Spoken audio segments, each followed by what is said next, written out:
Welcome to Café with Cavanha. Today we have with us David Miller, API Director, American Petroleum Institute, Standards.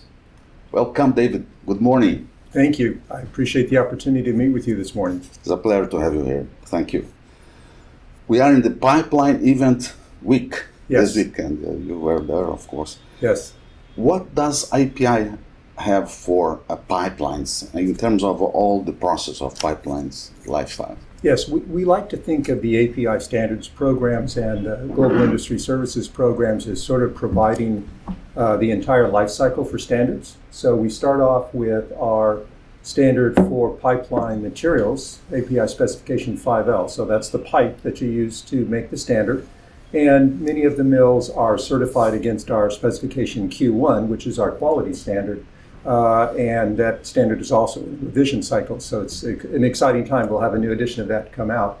Then we move into the construction of the pipe. So we have pipeline standard 1104, which is for the welding of the pipe. We have specification Q2, which is for the quality of the services of the individuals doing the work. And then we have a standard for pipeline inspection 1169. And so as the pipe is being built in the plant, under API standards and then taken to the field and constructed under API standards, you have that continuum of making sure that things are being done properly. Then once the pipe has been installed, we have a standard for the inspection work as it goes through the process. And then finally, we have a standard for pipeline operator qualifications to make sure that the individuals who are operating the pipelines are properly qualified. Then we move into the operation of the pipeline itself, and we have standards on integrity management to make sure that the pipe is safe and sound. We have standards on public awareness. So it's very important for pipeline operators to be able to communicate to the community around them. Yes, there's a pipeline going through part of your town or part of your neighborhood, and here are all the things that we do to make sure that it's operating safely. So we have a standard to help operators communicate with the stakeholders, the people who live in the community.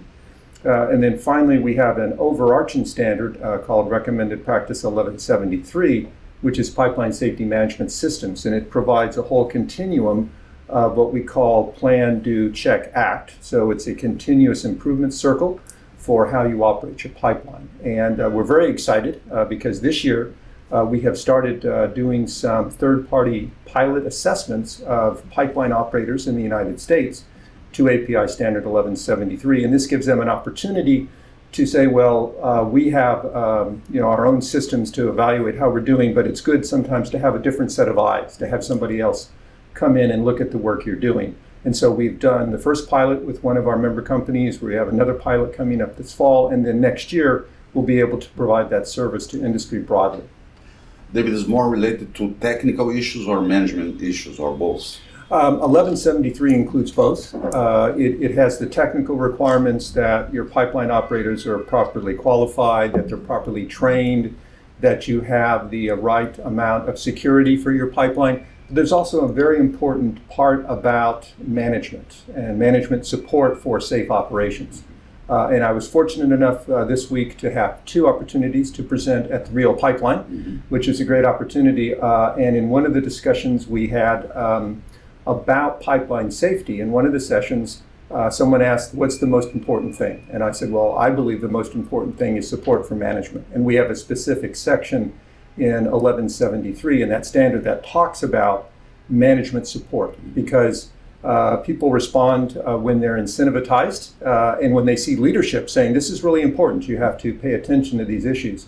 And so that's a specific part of that standard. So it blends both technical and management. And you said that you have best practices and standards at the same time. Okay, yes. Both things. Yes, okay. Both recommended practices and best practices and specifications for both operations and for equipment. Perfect.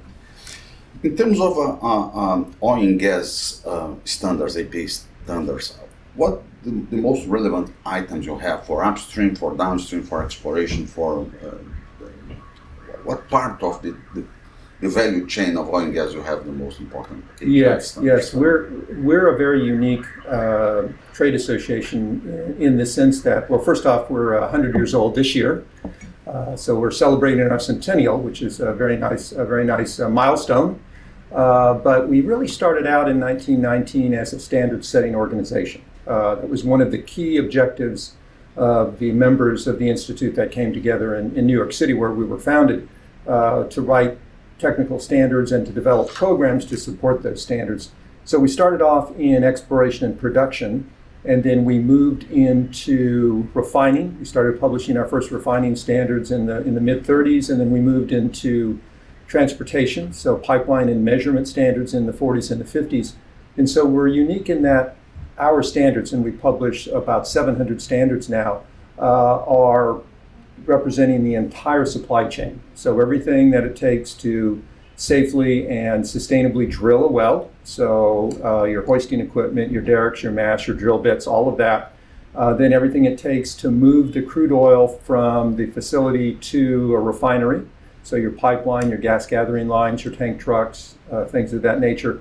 Then at the refinery, how you do safe refinery operations. We have a program called our Process Safety Site Assessment Program, where we come out and we actually provide a third-party assessment, again, going back to third-party assessment, of how well you operate your facility against the API integrity management standards for refineries.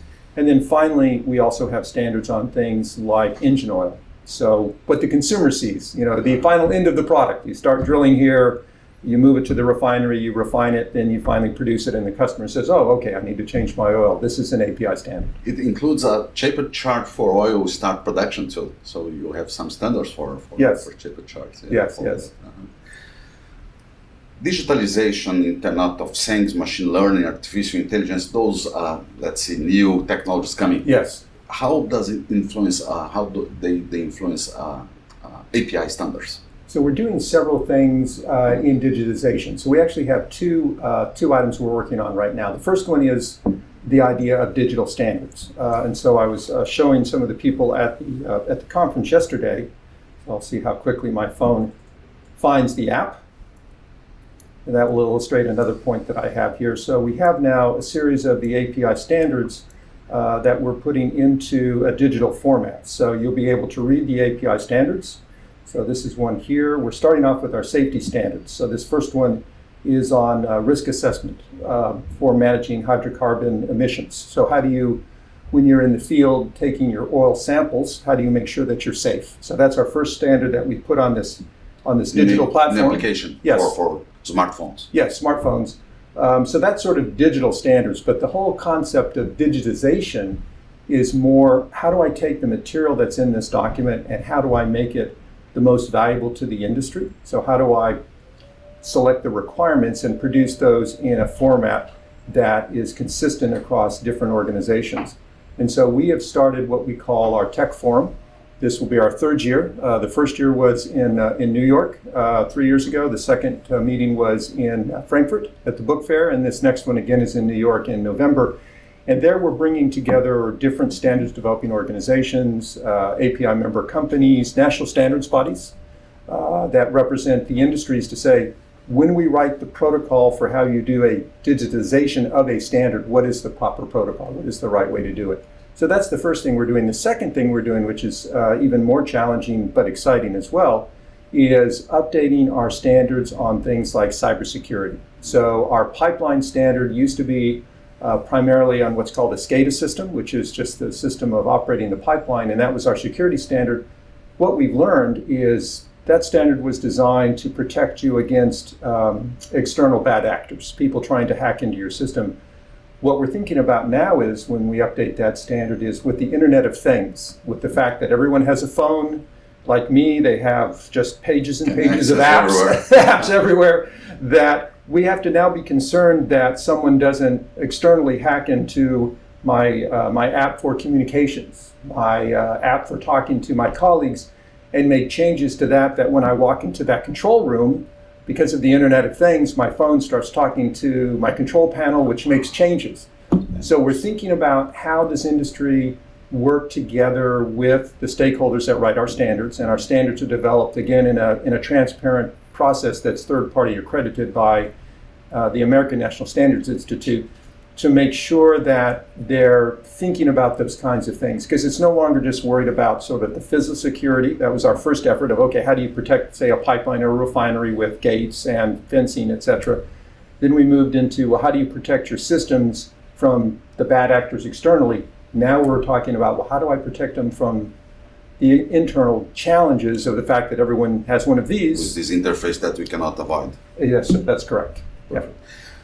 David, tell me please, IOCs, majors, how they do participate on the API construction of standards? Sure. So API is a trade association, which means that our members are companies. We have about 600 companies that represent the membership of API.